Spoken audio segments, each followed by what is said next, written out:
Assalamualaikum warahmatullahi wabarakatuh. Perkenalkan, nama saya Aswara Mary. Saya dari Prodi Akuntansi dengan NIM 29024500083. Di sini saya akan membahas mengenai distribusi C kuadrat, yang mana hal ini pada mata kuliah Statistik Bisnis dengan dosen pengampu yaitu Ibu Ervie Eriza MPD. Di sini saya akan membahas video untuk keperluan UAS semester 2. Sebelum memulai pembahasan, kita harus tahu apa itu C kuadrat. C kuadrat atau bisa disebut dengan C square adalah jenis uji kooperatif non-parametris yang dilakukan pada dua variabel, di mana skala data kedua variabel adalah nominal. Apabila dari dua variabel ada satu variabel dengan skala nominal, maka diuji square dengan menunjuk bahwa harus digunakan uji pada derajat yang terendah.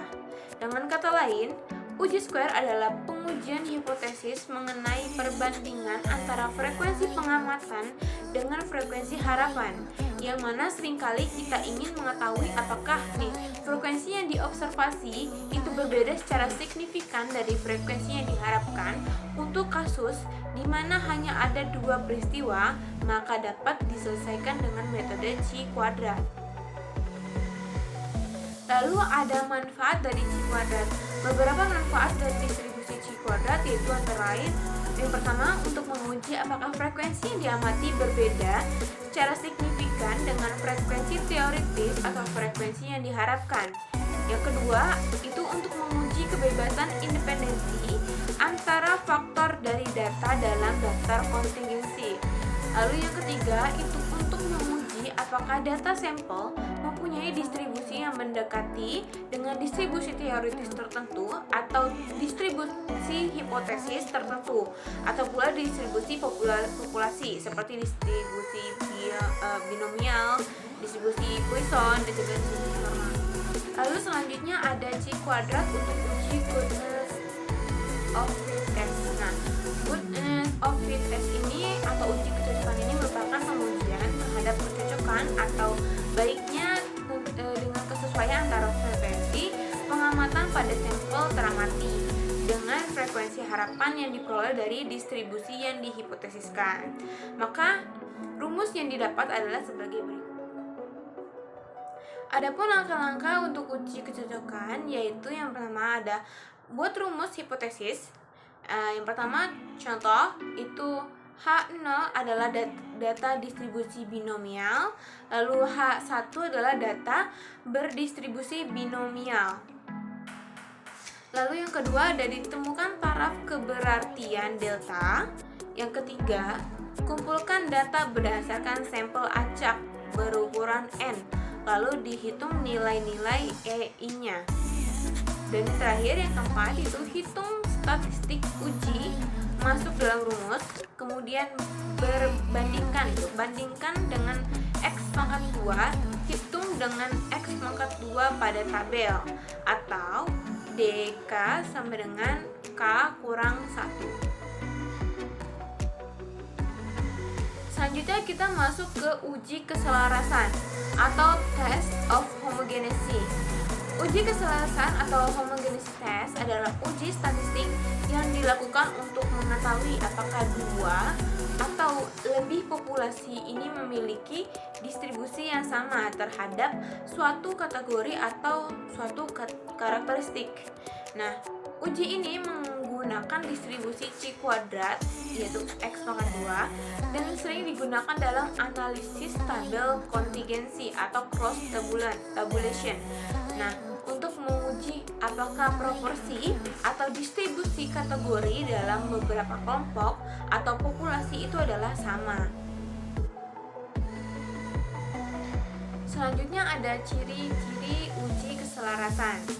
Yang pertama ada data ini dikategorikan dalam tabel kontingensi. Setiap sampel berasal dari populasi yang berbeda, melibatkan dua variabel kategorik. Lalu terakhir digunakan untuk membandingkan proporsi antara kelompoknya. Lalu ada langkah-langkah uji keselarasan. pemerasan. Yang pertama, tentukan hipotesisnya. Nah, hipotesisnya adalah H0 itu proporsi kategori sama dengan seluruh populasi. Sedangkan H1 adalah setidaknya ada satu populasi dengan proporsi kategori yang berbeda-beda. Nah, yang kedua itu adalah membuat tabel kontingensi yang menampilkan frekuensi aktual atau observasinya dari masing-masing kategori dalam tiap kelompok. Lalu yang ketiga, hitung frekuensi harapan atau E dalam rumus, yaitu rumusnya adalah EIJ sama dengan total baris I dikali total kolom J per total keseluruhan. Itu rumus untuk hitung frekuensi harapan. Lalu yang keempat, hitung statistik C kuadrat, yaitu X pangkat 2 sama dengan OIJ kurang EIJ pangkat 2 per EIJ. Lalu yang kelima, tentukan derajat kebersamaan, yaitu DF sama dengan R kurang 1 dalam kurung, lalu C kurang 1 dalam kurung, yang mana R adalah jumlah barisnya, C adalah jumlah kolomnya. Dan yang keenam adalah perbandingkan atau bandingkan dengan chi-square tabel atau gunakan nilai P kurang value. Lalu ada kriteria keputusan. Pada kriteria keputusan, jika X pangkat 2 hitung itu lebih besar dari X pangkat 2 tabel, maka itu bisa disebut dengan tolak H0. Lalu jika X pangkat 2 hitung itu lebih kecil sama dengan X pangkat 2 tabel, maka itu disebut gagal tolak H0. Atau bisa nih, jika P kurang value itu lebih kecil dari delta, misalnya deltanya tuh 0,05, maka itu disebut dengan tolak H0. Namun jika P kurang value itu lebih besar sama dengan delta, yang tadi kita tahu misalnya 0,05, maka itu disebut dengan gagal tolak H0. Nah, kita masuk ke contoh soal. Sebuah survei dilakukan untuk mengetahui apakah jenis minuman favoritnya. Di situ terdapat 3 jenis minuman, yaitu kopi, teh, dan juga jus.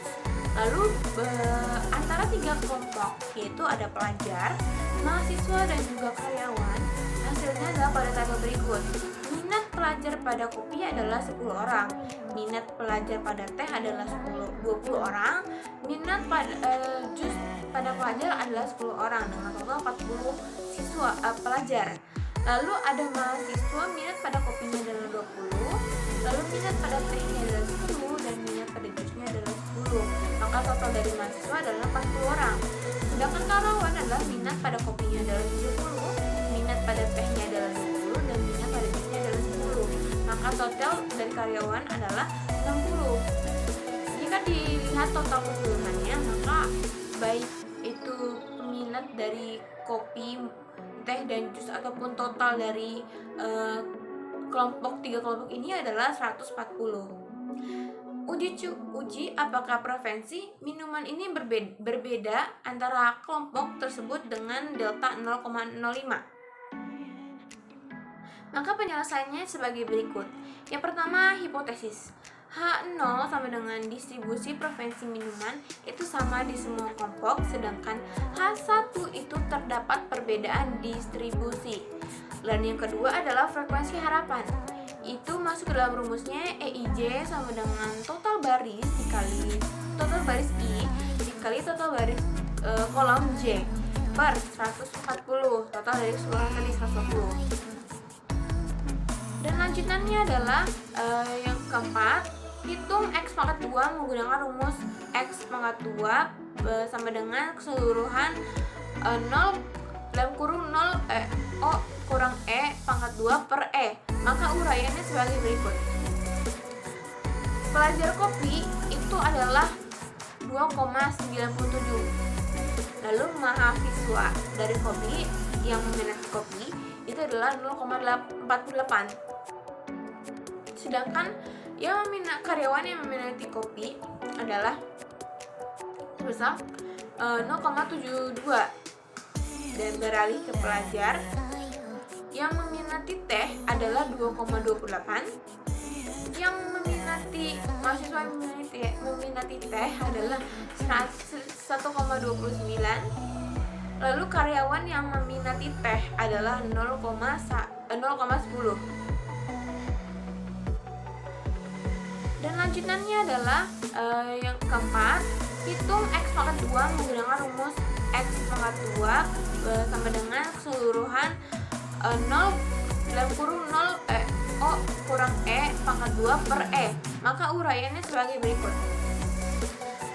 Pelajar kopi itu adalah 2,97. Lalu mahasiswa dari kopi yang meminati kopi itu adalah 0,48. Sedangkan karyawan yang meminati kopi adalah sebesar 0,72, dan beralih ke pelajar yang meminati teh adalah 2,28, yang mahasiswa meminati teh adalah 1,29,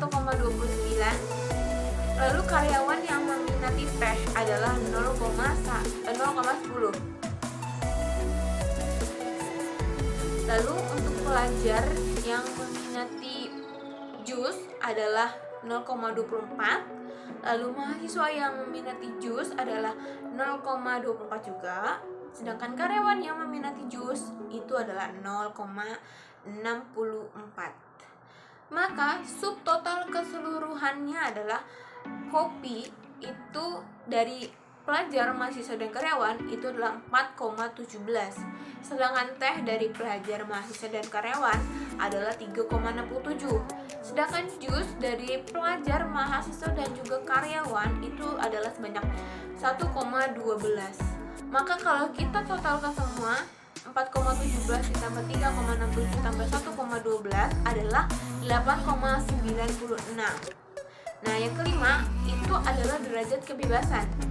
Maka dapat rumusnya adalah DF sama dengan 3 dikurang 1 dalam kurung, lalu 3 dikurang 1 dalam kurung juga dihasilkan, maka dapat hasil 4.